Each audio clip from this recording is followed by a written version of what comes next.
QE stands for quantitative, who cares what it is? It's a fun auction game that I'm going to tell you about right now. QE was an older game. It got a new print from Board Game Tables, now known as All Play. And yes, I will be putting up that until they buy that website for that obscene $500,000 and I don't have to think about that horrid supervillain anymore forever. It had this nice new reprint, and then they recently came out with an expansion as well, QE Commodities. I'm here to tell you about the base QE Commodities, what this adds, if this is any good, and all of that and more coming up right now. Spoiler alert, this is very good, and this makes it better.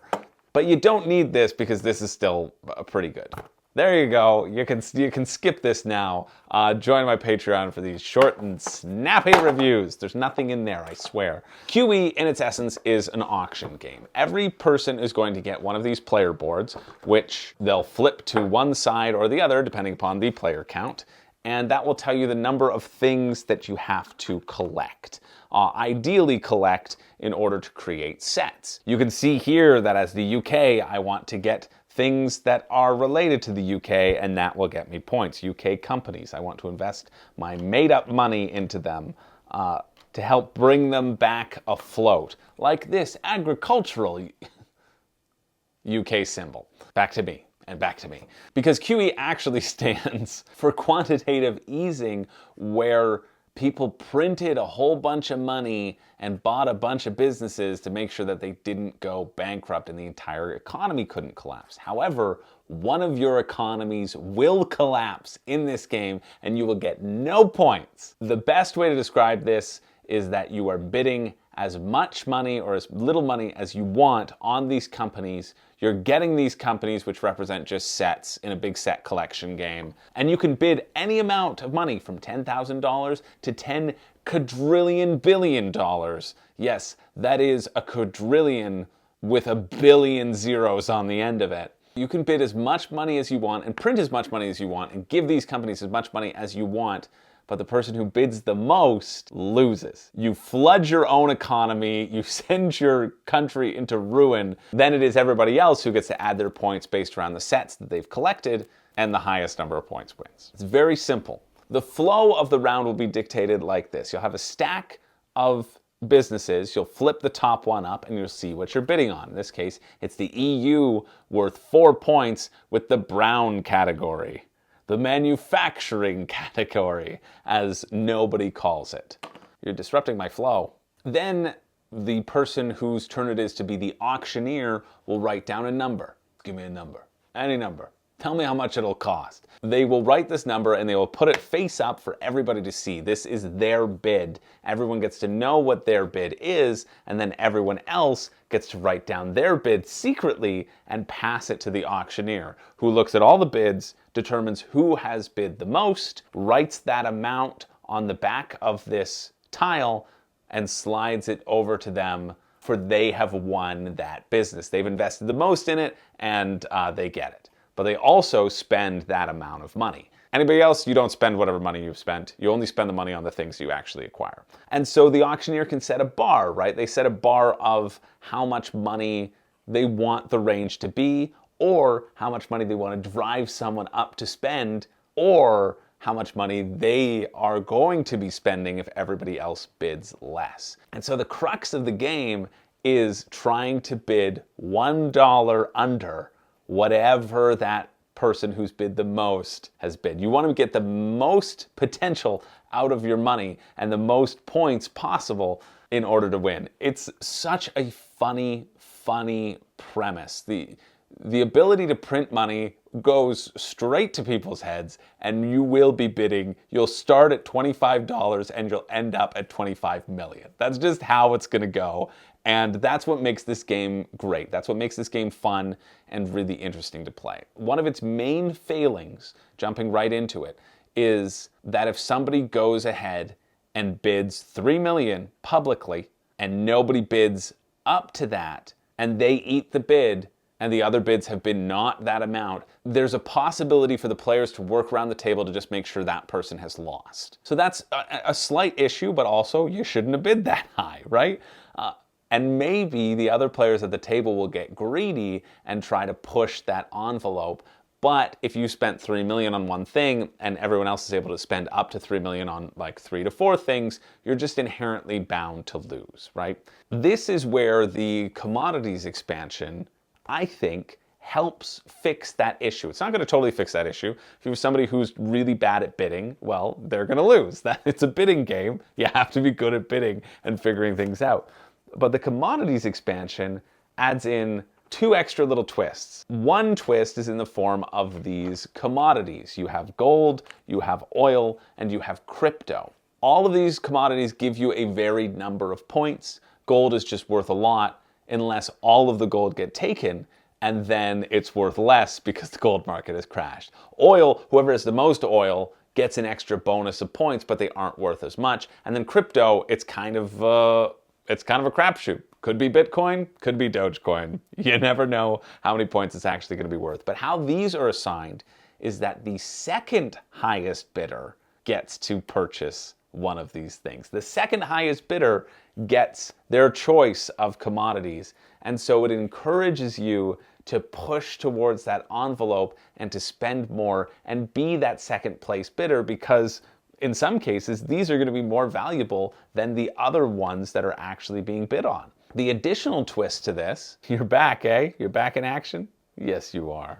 I've got to finish explaining the game, my friend. The additional twist to this is that whatever money the second place person spends, the auctioneer, the person who is potentially showing their high bid to everyone, they get to take off whatever the second person spends from their total spend. So if I bid 3 million and I win the thing in the middle, and the second place person bids 2.5 million, I've actually only spent 500,000 because I've got negative 2.5 million from the person who came in second. And so what this does is it makes it a lot harder to keep track of the levels, and the person who's spending the most also might be the person who spent the least, because everybody knows they can now spend a bunch on their turn as auctioneer and they're actually getting discounts that nobody factored in.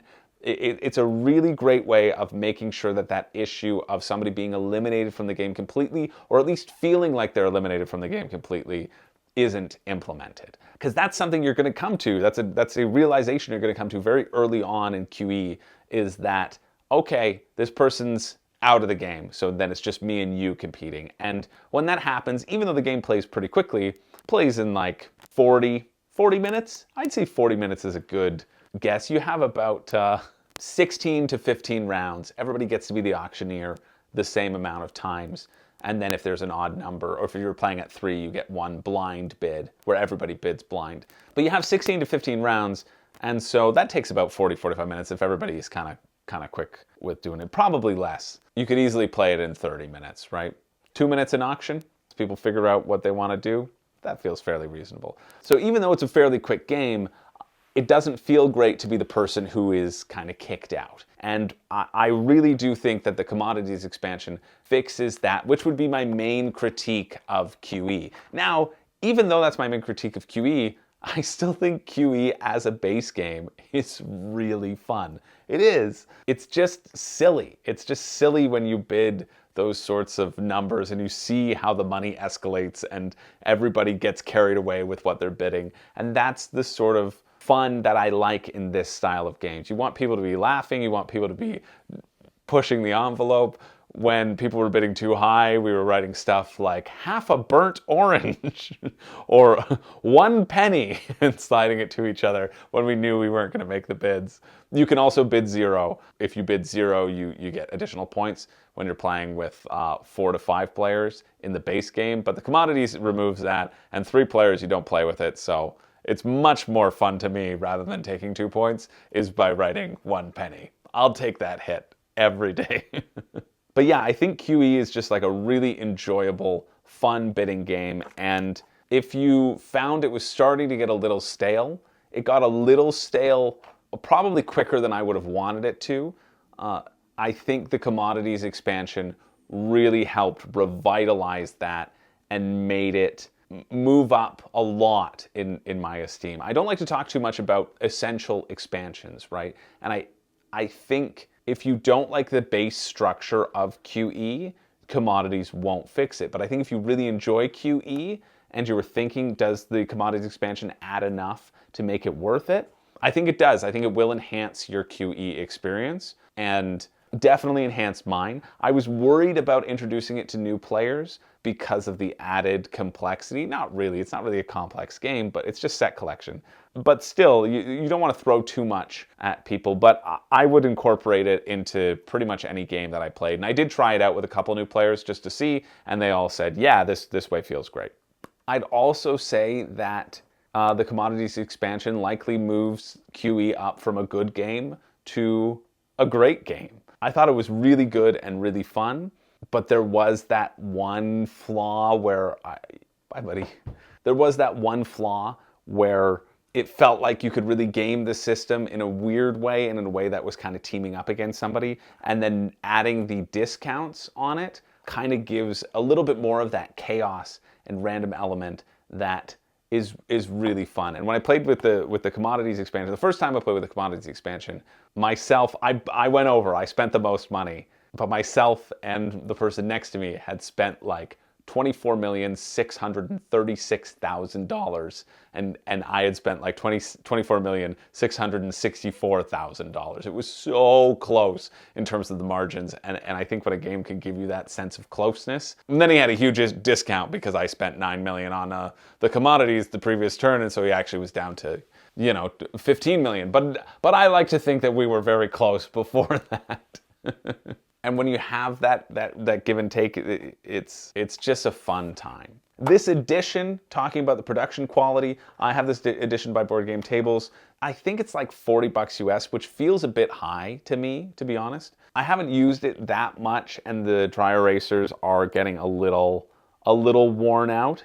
But in general, the lamination on the cards has been okay. Because all of these cards are whiteboard, right? You're constantly writing on them every time. But I can see on some of the sheets, I can already see sort of black marker stains. And I mean, I've played it. I've played it 5 to 6 times before making this review. I think that's enough time to be able to adequately assess a very simple bidding game.